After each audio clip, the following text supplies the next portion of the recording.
gentlemen, coming to you live from the Rideshare Hub channel. I'm Jacob Letman alongside absolutely nobody because I'm here alone in my vehicle. But happy to be here with you today as we have another great topic for your enjoyment. Fun fact, I used to be a sports broadcaster and a sports anchor. There's clips out there somewhere on YouTube. I'm not going to tell you where to find them, but anywho, welcome back to the Rideshare Hub. Great topic for you today. Actually, a really important topic today. I'm glad you're tuning in. Before we get started, make sure to subscribe to our channel if you like my face or the things that are coming out of my mouth. That sounds really weird. All right, but anyway, thanks for being here, guys. If you haven't started driving yet, no worries. Jump down into the description below. You're going to find some links to click on. Follow them through all the way. Get signed up for Uber and Lyft. You're going to start driving. You're going to make money, and you're going to make extra money with a sign-on bonus. Cool beans. Cool. All right. Today, what we're talking about, you guys, is how to calculate your car depreciation. Now, Dylan is a smart guy. Very smart business guy. Very savvy. So the information he has on anything business, listen to the man. But he is big on not getting into debt and paying for things with cash. And that's really smart, especially with driving for rideshare. And so I'm going to tell you guys that I met Dylan too late, and I didn't know that. So I took a different path, and I'm going to share with you how my vehicle situation, basically, and how you can calculate your car depreciation, which is important because those are your costs that you're going to put up against what you're making, so you can figure out how much you're actually making, right? Car depreciation is a big part of how much you're actually earning income-wise. And dang, it is so complicated with rideshare driving. There's so much to take into account. Anyway, so here's the deal. I'll give you my example with my vehicle so you can easily follow along to this. So here's how you're going to calculate the depreciation of your vehicle. You're going to take the original cost of your vehicle. In my instance, I have a 2015 Mazda 3 Sport that I paid $13,000 for.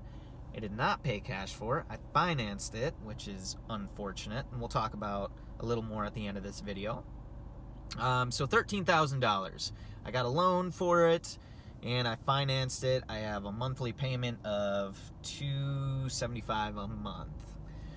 All right, now, what you're going to do is you're going to go to Kelley Blue Book.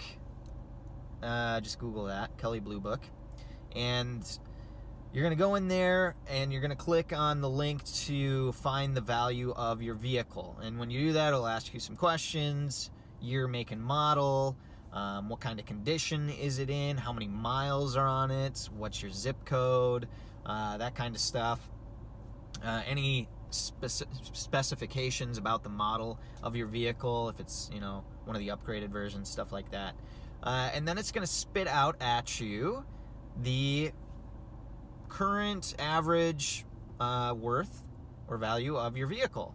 And so for mine, it is now $5,000, which means, and it's been, let me look here, I've got it all right. It's been 32 months, so just over 2.5 years for me that I've had this vehicle, and it has depreciated $8,000. This is why Dylan and I are not proponents of buying new vehicles, definitely not, but even nicer vehicles. The lower end, the best value for the least amount of money is what you want to spend on a vehicle. That's off topic, sorry. We've got other videos for that. So anyway, okay. So $8,000 difference, right? Vehicle cost me $13,000. 32 months later, it's worth approximately $5,000. Now, what you're going to do, you got to determine how many months have passed since you purchased your vehicle. As I said, it's been 32 months for me. Now, what you're going to do is you're going to divide the difference, so for me, the $8,000, by the number of months, okay? So $8,000 divided by 32 months, and that'll show you how much your vehicle is depreciating each month. Now, this is the total usage of your vehicle, so you have to do additional math just to figure out the rideshare depreciation, but it doesn't really matter. You just need to know the total depreciation, really. So again, $8,000 for me divided by 32 months, and that gives me $250 a month that my vehicle is depreciating. Friggity frack, man. That's quite a bit of money. For real. I mean, I do a lot of driving, so I bought my car with 40,000 miles. I'm now at 120,000 miles. So I've put 80,000 miles on my vehicle in 32 months. That's a lot of driving. Now, to go further, you can figure out what your vehicle depreciates at per mile. And this is good to know so that you can calculate this with the miles that you do drive for rideshare driving. So to do that, what you're going to do is you're going to take how much your vehicle has depreciated. So once again, for me, $8,000. And I'm going to divide that by how many miles I've driven, which is 80,000 miles. And that comes out to 10 cents a mile. Dang. What? So, see, a lot of people don't know this about the depreciation of their vehicle, but this is a real thing to take into consideration. And this is why Dylan and I are big advocates for buying cheap vehicles, getting a good value. And if you don't know a lot about vehicles, if you have a friend, talk with them, watch some of our other vehicles on how to find a great vehicle for you.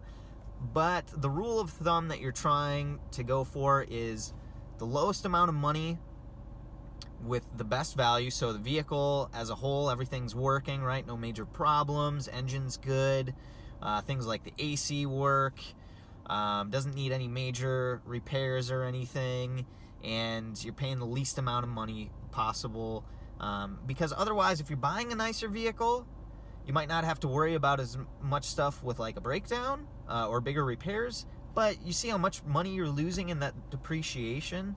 Blew my mind when I did this math and found out that my vehicle depreciated $8,000 in 32 months. And the nicer the vehicle, the faster it's going to depreciate. So anyway, that's how you figure that out. And where this becomes a real issue, fortunately for me, I got a really good deal on my car. I did a lot of shopping around. I was able to get it about $2,500 under Kelley Blue Book value when I initially bought it. And so I still have $5,300 remaining on my loan, and the value is still $5,000, right? So that's pretty close. Where you can get into a real issue is if you're putting on a lot of miles driving, the vehicle depreciates quicker, and you've got a gap between what the vehicle is now worth and how much you still owe. So if you got that gap, you can get what's called gap insurance. I've got a great buddy, close friend of mine, State Farm insurance agent here in Phoenix. His name's Jerome Hammock, if you do need insurance. Anyway, he told me about gap insurance, which covers the difference between what your vehicle is worth and what you still owe on it, right? That difference. Because what will happen, let's say you get in an accident and you have a total loss on your vehicle, it's totaled, the insurance company will write you a check for the value, what your car is valued at. So you still might owe $3, $4, $5 or more $1,000 on your vehicle if you've got a big gap. So all really important information to take into account. If you guys liked this video and took away from it, I know it's a lot of information. Hopefully you're able to follow along and that makes sense. But if you like this video, give it a big thumbs up. And if you guys have thoughts or more questions regarding this, feel free to jump down into the comment section below, and I'll try and get on and answer any questions that I can. As always, thanks for tuning in, you guys. We love you all. Take care.